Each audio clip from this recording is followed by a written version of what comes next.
I am Toril Moy, and I am so delighted to welcome you all to this symposium, which we have called Why Does the Claim of Reason Matter?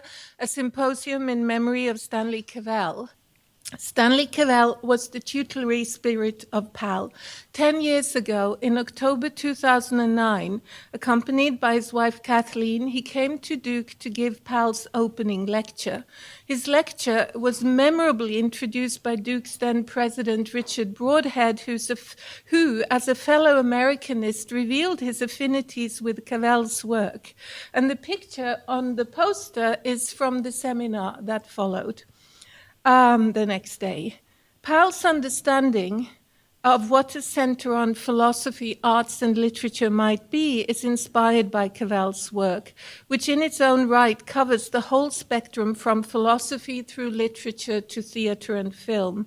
Books like Must We Mean What We Say, Pursuits of Happiness, on the Hollywood remarriage comedies, The Senses of Walden, Disowning Knowledge, about Shakespeare, Contesting Tears, about melodrama of the unknown woman in film, and many, many more have forever shaped our vision, not just of our fields, but of what work in the humanities might be.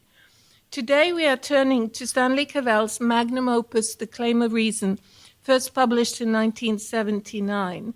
The format of today's conference is one that we hope will give this symposium both focus and depth. Our speakers have each chosen one passage from The Claim of Reason. They will explain the passage and indicate why it has mattered to their own work. In this way, we will also practice one of the major lessons of reading Cavell, and with Cavell always also reading Wittgenstein, namely attention to particulars. In this case, that means above all, attention to the way language is used in this particular case, attention to the actual words on the page. And the order of speakers follow the page numbers in Claim of Reason. So I will introduce this morning's two first speakers, then we have a break and I'll introduce the next two speakers after the break. The discussion will take place before lunch, so no discussion after each speaker. We have invited really outstanding readers of Cavell and Wittgenstein, so we thought we really want to hear what they have to say, and then we'll have two big chunks of discussion at the end of the morning session and at the end of the afternoon session. So this first half of the morning, we have two speakers. The first speaker, who will speak on pages 27 to 28, so she goes first, is Sandra Laugier, who's been to Duke several times before. We consider her a friend of PAL's. She is professor of philosophy at the University of Paris Panthéon-Sorbonne and senior member of the Institut Universitaire de France. She specializes in ordinary language philosophy, gender studies, ethics of care particularly, moral philosophy, and popular culture, particularly TV series on which she has a major European grant at the moment. She is the translator of Stanley Cavell's work, not least, and this is a magnificent achievement, she translated The Claim of Reason into French. And she is, of course, the author of numerous publications in French, English, Italian, and German, and so on. Here, I'll just mention her most recent book in English, namely the totally indispensable Why We Need Ordinary Language Philosophy, which was published by, I think, Chicago in 2013. So Sandra Laugier will be our first speaker. She will be immediately followed by our second speaker, who is Juliet Floyd. Juliet will be speaking on Claim of Reason 121 to 23, and also the passages should be available on handouts here in this room. They're also online if you prefer to follow them on your devices, whatever they might be. Online, you go to the PAL website to find them. Juliet Floyd, who I think is visiting PAL for the first time, and we're delighted to have her here. She is professor of philosophy at Boston University. She's writing on the interplay between logic, mathematics, and philosophy in late 19th and early 20th century philosophy, as well as on Kant, aesthetics, modernism, and philosophy of new media. She edited with Sanford Scheer Future Past, the Analytic Tradition in 20th Century Philosophy, and with James E. Katz, Philosophy of Emerging Media, which is very recent, 2016, and with Elisa Bokulich, The Philosophical Legacy of Alan Turing, Turing 100, which came out in 2017. She's also been a co-PI on a 5-year Mellon Sawyer seminar at Boston University called Humanity and Technology at the Crossroads, and she gave the 2019 Vienna Circle lecture. So our first session speakers are, I'm very happy to say, on the top of their game and truly accomplished intellectual women. So I'm talking about a passage that concerns what is natural and what is normal, what's necessary and what's merely conventional, the importance of what is a matter of course and what goes without saying, what are conclusions foregone, and of course, roughness. In the passage, Stanley says the course is not always smooth. He's alluding to roughness. Wittgenstein's idea that we need friction, not just what's taken to be a matter of course. So in what's taken to be a matter of course, we require friction. We give ourselves over to something, he says, a word, a rule, a pupil. And Stanley says, the words I will need meet me halfway. And it is this meeting me halfway, he says, that we might regard as an expression of a complete thought. Well, that's a signal to Frege. So Stanley's ambition here is very large. He's going to take on and recast the entire analytic tradition and the entire so-called science of semantics, Frege's very idea of a complete thought. So Cavell understands that Wittgenstein is turning that idea of a complete thought on its head, demanding that we take the fundamentality of human utterance, of human voicing, as Sandra was saying, of humans having to give themselves over to words as the ground on which even the science of formal logic depends.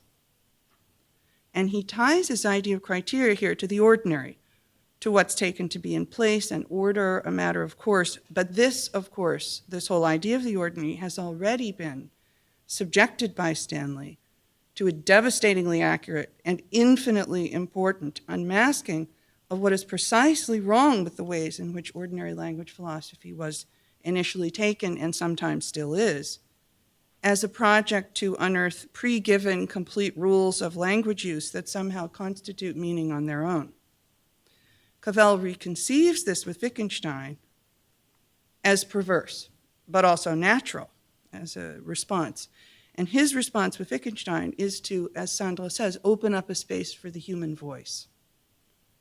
So I'm calling my remarks today incompleteness as our completeness, because I tie the themes of incompleteness and completeness to Stanley's determination not to allow Wittgenstein in particular, and ordinary language philosophy in general, to be dragged back into that erroneous territory, which is really a horrifying collapse of human voice into pseudo-formal logic that can't be logic, the so-called logic of the ordinary.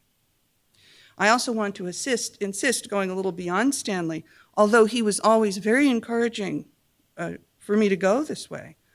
As Sandra said, the extreme rigor of the claim of reason, its foundational importance for philosophy goes all the way, and I would include logic and mathematics here, because they're put in their proper place in Wittgenstein's later philosophy, which is a philosophy of incompleteness and undecidability at the limits, and certainly not a philosophy of completeness of the erroneous, fantastical kind. The difficulty or the paradox is that it's we who tend to drag ourselves back to the conception of completeness. Pre-existing rules, we self-mechanize, we chain ourselves to false necessities. We give ourselves over to words all the way. We seek the last word in philosophy, particularly in analytic philosophy, and then we find we're dumb. We can't say anything. We're voiceless. So this passage is meditating on how deep the roots of this tendency to self-mechanize are. And all of Stanley's philosophy urges us to reject this picture of the last word in philosophy. It's death to philosophy. It's not an aspiration that you should want. Now, Stanley is also attesting to his credentials in this passage. The book came from his dissertation, and then in part 4, heroically, he was helping himself go on beyond that. So as a model of writing for any graduate student, I think the claim of reason is fantastic. You want to be safe and you do your credentials and then you go wild. So he's inheriting the best of American philosophy of his generation. Goodman and Quine's open-ended pragmatism, their doubts about the need for any general account of truth in terms of meaning, the interpenetration of the conventional, the rejection of the rigid idea of complete thought, and the need for creativity and imagination in our very ideas of objectivity and realism.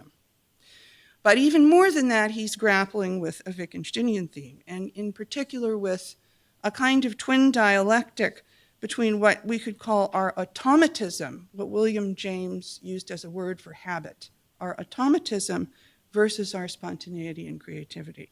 And the one needs the other, but we're constantly driven to deny or misweigh each.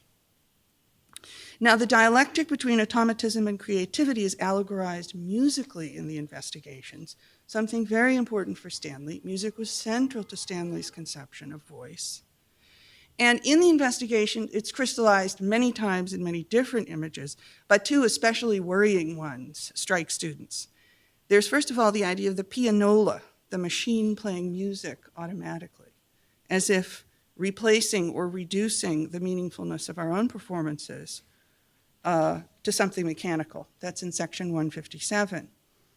There's also earlier in the book, in section 6, the idea of reducing meaning or the use of language to some particular purpose, like generating images in your hearer. And that, Wittgenstein remarks in one of those absolutely beautiful remarks that he just couldn't edit out.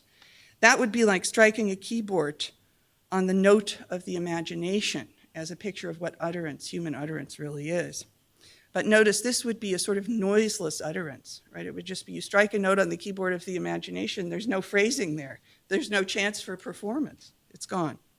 So our meaning with words is then reduced to something like an image of a cash machine with fruits that go up when you press the fruits. The result in both of these kinds of cases is a loss of the fundamentality of the notion of voice or utterance, or of, as Cavell has it, self-expression. And it's overwhelmed by a technological obsession we seem to have with the notion of the machine. This, in both Cavell and in Wittgenstein, is precisely how the limits of reason are reached. And when I say it's a rigorous book, I mean part of what you do in philosophy is you have to think about the limits of your own philosophy. So the claim of reason is conveying this. The limits of reason are not reached in contradictions or wrong philosophical theories or mistakes or arguments. They're reached actually in lapses of imagination, ill-oriented ways of positioning yourself with respect to the meaning of words in something other than a halfway way. So a fantasy of completeness that ends up defeating meaning altogether, a tautological construction. And this already began in the Tractatus, but Wittgenstein got much more sophisticated in understanding how that could be shown. I could, for example, try to measure how tall I am by putting my hand on top of my head. That's an example. There's no contradiction there. It's not a violation of some rule. But the emptiness shows itself. There are, in fact, an unlimited number of ways in which the limits of reason are reached, of course, emptiness and automatism forced to round on something. Our incompleteness is exposed in a variety of ways, and in fact, the claim of reason, inspired by Wittgenstein, is spelling out hundreds of ways in which the limits of reason are reached. Often it's not by silence, but by emptying out utterances' creativity that the limits are revealed. At section 331 of the investigations, we're asked by Wittgenstein to imagine people who could only think aloud. Well, this is completely problematic if you think of human utterance, because If one person thinks aloud by uttering one form of words, then what happens when the interlocutor thinks the same thought? They just utter the same words back. And then we're stuck in a kind of automatic loop. We can't go anywhere. So the notion of complete thought, again, is not contradictory. It's thinkable, but it simply it becomes empty because it's reduced to somehow to automaticity. So it's a nice allegorical image of getting stuck, of the dissolution of sense in automaticity or empty verbal dogmatism. So the limits of reason, the limits of claims are right here in us. We don't need to venture theories or logical aliens in order to imagine them. And actually, I do want to say this is a very rigorous understanding of the limits of logic. The remark is directly related to the heart of Turing's argument in his 1936 paper on computable numbers, that there can be no general decision procedure for logic. This argument is the key establishment of the limits of computability for our time, and it's a Wittgensteinian argument, as Wittgenstein knew. I'm sure Turing concocted it in conversation with Wittgenstein's students, because the argument produces not a contradiction, as most computer scientists think. It produces an empty command, which is something like, do what you do, or I do what I do. And it's fine, so long as we're doing something. Do what you do is fine if I'm trying to teach you to ride a bike and we've got a context verb. But notice, if you have no context, like in the context of the decision problem, you can't do anything. You get stuck. We want to mean all the way, but to do so we must meet the words and ourselves only halfway. Philosophy traffics, therefore, necessarily in silences and gaps. So in the preface to the Investigations, Wittgenstein gives up on the Frege ideal of gap-free thought. He's very explicit about this. The silences, as in poetry and in music, are crucially important parts. What remains unspoken, unplayed, unargued for, what's taken as a matter of course. In these remarks on the natural and the normative, Stanley is reworking a passage from Montaigne's essay. Speaking is half his who speaks, says Montaigne, and half his who hears. The latter ought to prepare himself to receive it according to its bias. As with tennis players, he who receives the ball shifts and prepares according as he sees him move, who strikes the stroke, and according to the stroke itself. So again, Stanley's actually reworking a very old idea from the tradition of skepticism, but it's very perfectly placed. And again, Montaigne is very clear. There's no such thing as an unbiased description of reality. Just bias is very bad, but bias is always there. I have the impression that many readers of Cavell often think the point is somehow that there must be stage setting in the giving of directions of life, that the whole idea of forms of life is a kind of contextualism or relativism. But I think it is the opposite. Forms of life are where words are embedded. This is a ubiquitous feature of human life with language. Wittgenstein had to go beyond the idea of language games to come to represent them constantly drifting through our embeddings of words in halfway states. And this is why the main strand in the dialectic between automatism and creativity is the fantasy of completeness, not the fantasy of absoluteness. For the drift of forms of life has, if I understand Stanley rightly, a certain kind of absoluteness to it. We try to use our uttered words themselves as objects that have a fixity that outstrips us more than halfway. The private diarist tries to use her sensation itself to explain and produce just which particular sensation she's having. But her utterance and performance vanishes in the attempt. It becomes merely noise, mere inexpressiveness, as Stanley says. This is neither a matter of placing a kind of verificationist demand on claims to reason, as it's often read, or a matter of relativism or insistence that all meaning is social in some kind of flat-footed way. It's a matter of logic, actually. You cannot use this word itself to erect this word and say which that it is. You must give yourself over. You must work only halfway.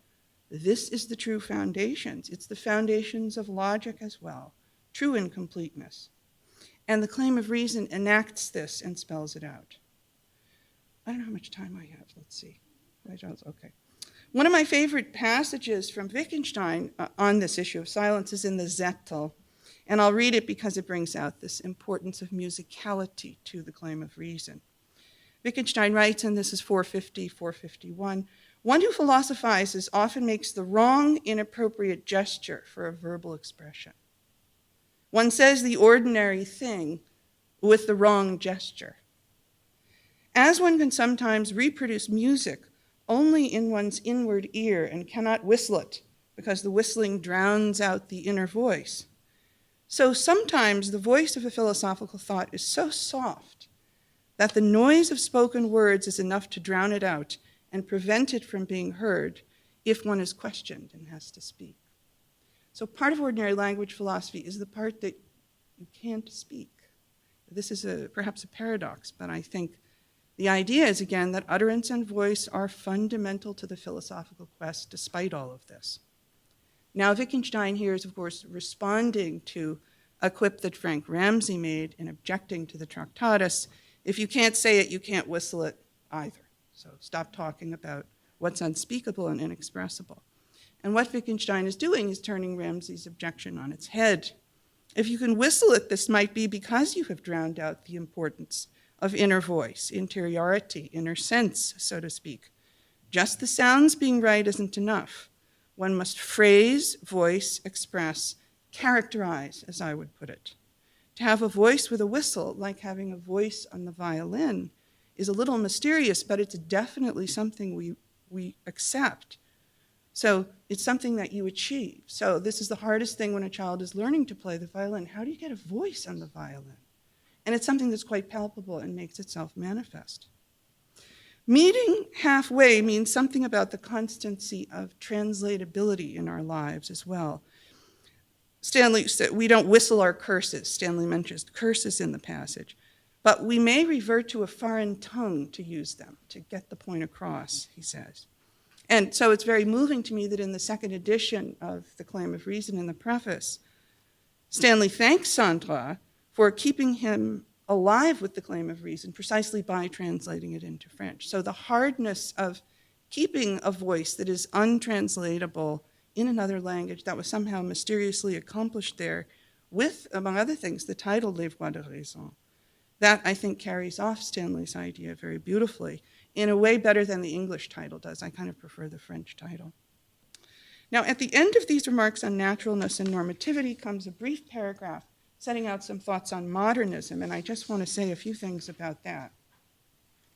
Cavell connects the phenomenon to the whole issue of what is natural and conventional, the presupposition of certain matters being settled, and what is conventional, and then writes of the artist's, quote, exploration or education or enjoyment or chastisement of taste and of decision and of intuition. So it's very long, but he's just writing down the catalog of those philosophical concepts that you have to deal with.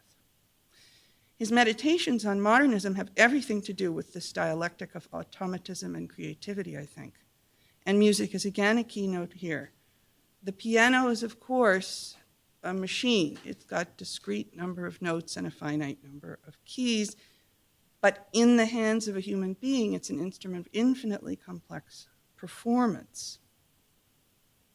So philosophy in the modern era for Cavell wants to deny this and lives in fear of the automaticity of such meaningfulness.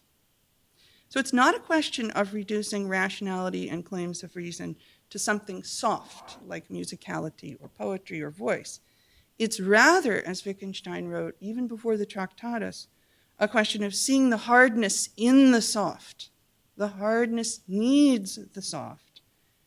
Seeing that otherwise the hardness can't be the hardness that it is. And the fact that Wittgenstein was able to help Turing make this so, and also to persuade Turing, as I think he did in his 1939 lectures at Cambridge, that evolving phraseology, as Turing called it, is fundamental to life in a computational era. That is a proof to me, not only of Cavell's proper reading of Wittgenstein, but of its importance for our era.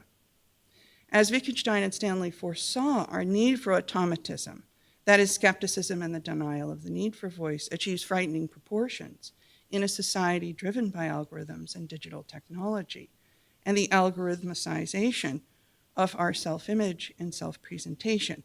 The answer is, of course, that the humanities are more important, philosophy in particular, more important than ever, which actually I think people are beginning to see. Certainly I think my students see this.